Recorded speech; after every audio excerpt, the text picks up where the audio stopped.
Thank you, Mr. Woodson. I want to get right into the Q&A. So following up on Todd's suggestion, this is your 2-minute warning. I'm going to ask one question, and I'm going to take up the challenge of engaging in a small version of self-critical analysis and ask each panel to comment on this question.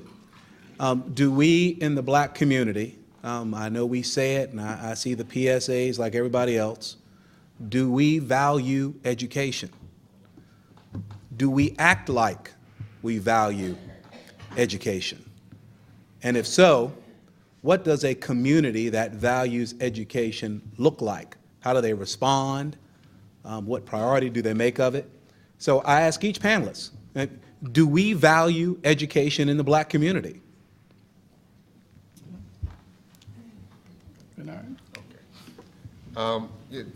Again, one of the things I think we have to really focus on, because it looks like it is devalued.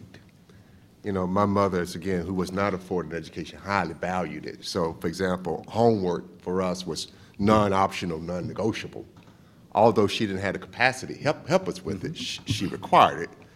And so what I think we have to focus on to some degree, or to a larger degree, are what I call the controllables.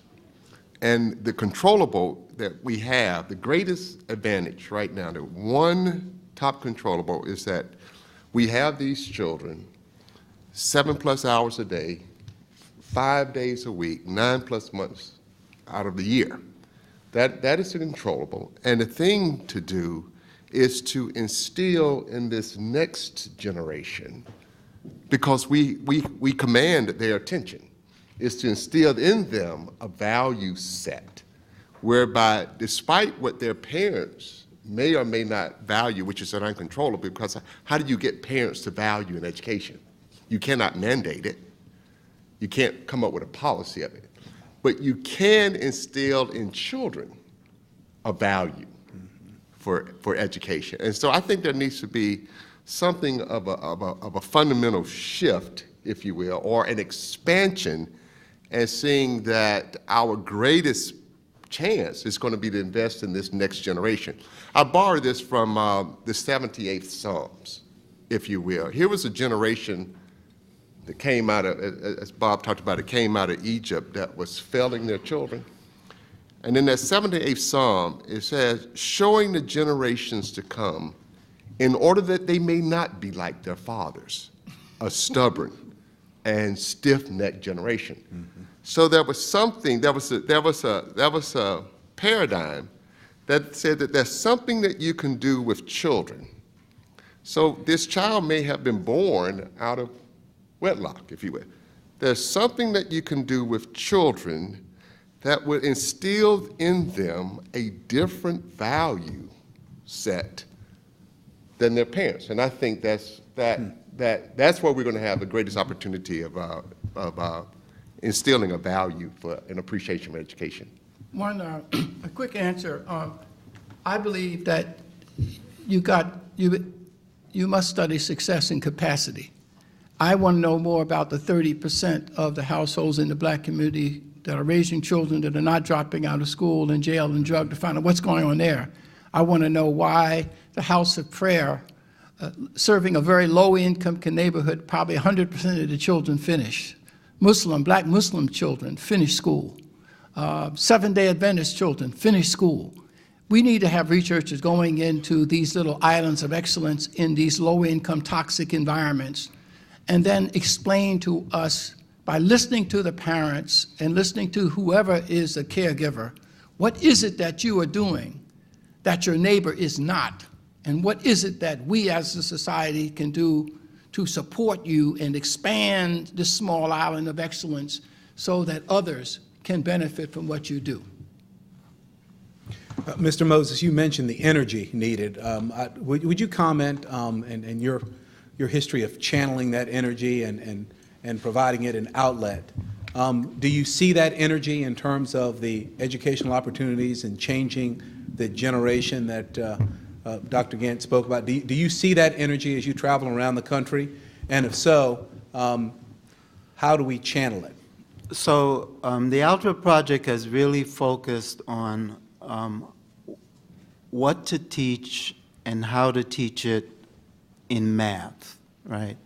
And the idea is that math is a literacy that's on the table just like reading and writing, and so the young people, any young person, is not going to get away with not having a math literacy for 21st century economic arrangements, and also just to be a citizen. So the question is, for us, that we've been wrestling with is, well, how do we convince young people that they are able to do math? Because the adult population, it doesn't matter whether what ethnic group you're with, the adults in this country don't do math, right? So I think the energy of the young people is tied to their idea, well, hey, you know what? I can do this, right? So it's on us as a society to figure out how is it that we think about the math that the kids are learning, and we have to think about it not only in terms of how the kids learn it. Let me give you just one example. I had a young fella, Ari, who wanted to do algebra because his friends were doing algebra. One of his friends was my son. But he didn't know his multiplication tables. So I said, okay. I sat him down, and we did one problem at a time. I just sat him right next to me. When we got to the number line, what I noticed was Ari was getting the same kind of answers. He was getting what I came to think of as the right answers to the wrong questions. So he had his own questions, and he was answering them. They just weren't the questions that the book had. So my problem was then, what does Ari need in his mind so he can understand the question that the book has?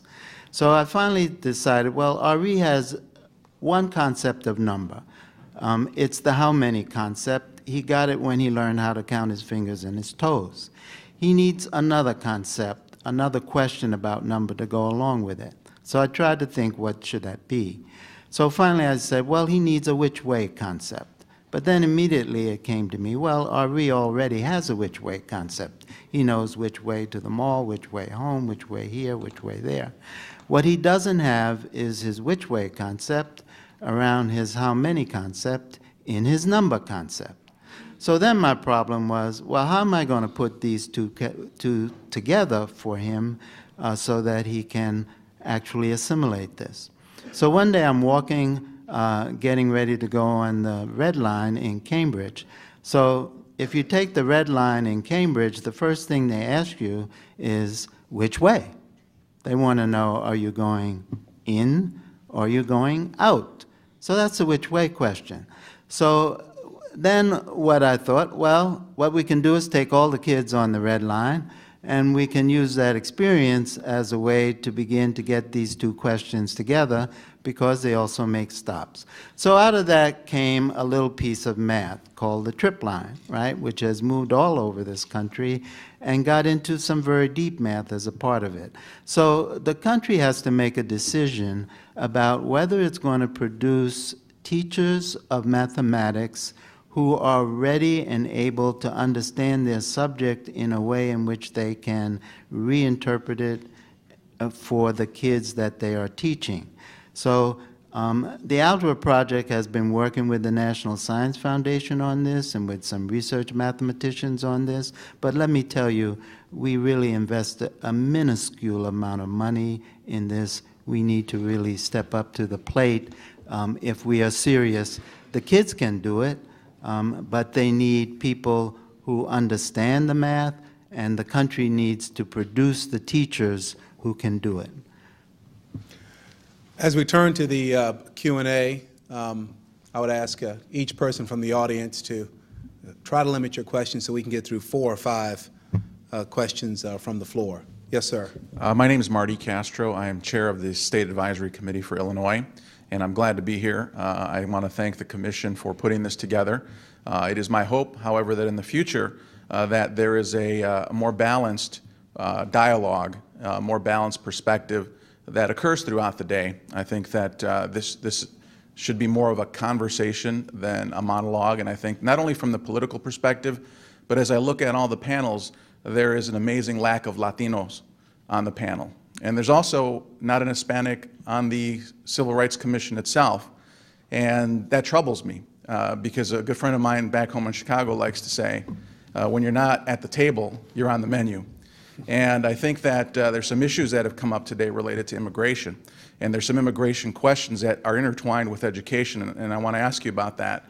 But I think it's important as we have these dialogues, what we say and how we say it is very important, and the ramifications that our words have outside in communities could in fact lead to the very kinds of civil rights violations that we are all dedicated, I believe, regardless of our political perspective, from making sure don't occur. Things, when you say someone is illegal, you're creating a wedge instead of building a bridge, and you're dehumanizing a person, and that gives rise to folks feeling that they could commit hate crimes, or they can profile someone, or they can violate the rights of United States citizens. And to that point, Plyler versus Doe gives every child, regardless of their citizenship status, access to primary and secondary education in this country. And I'm a proud product of Head Start, proud product of affirmative action at the University of Michigan Law School. English is my second language. Yet I think some of the discussion that we see today in our country about immigration issues creates that kind of wedge that has in fact denied United States citizen children, or at least attempted to deny United States citizen children of their rights to a free public education by some school districts that feel that given the tone of the conversation, we can do that. And so we're for immigration enforcement, but we should also be for immigration reform, which includes education. I think the best documentation I've heard is in education. So I would ask this panel to please comment on what they think about the extension of Plyler versus Doe to higher education, and to also look at what your perspective is on the DREAM Act, which is part of comprehensive immigration reform, which talks about taking children who did not come here illegally or in an undocumented status, but were brought here as children in the arms of their parents, who've been raised in this country as Americans for all intents and purposes other than having formal citizenship, who've done well in high school, who are now prepared to move forward to get an education, but because of their immigration status, they cannot access higher education or the resources. And I'd like to focus the discussion on that rather than on the low-level jobs that folks say Latinos and African Americans are competing for. This should not be a race to the bottom, rather a race to the top, to those 3 million jobs that the U.S. Bureau of Labor Statistics says in this country this year will not be filled because our kids, Latinos and African American kids, are not being properly educated and trained to take those high-skilled jobs.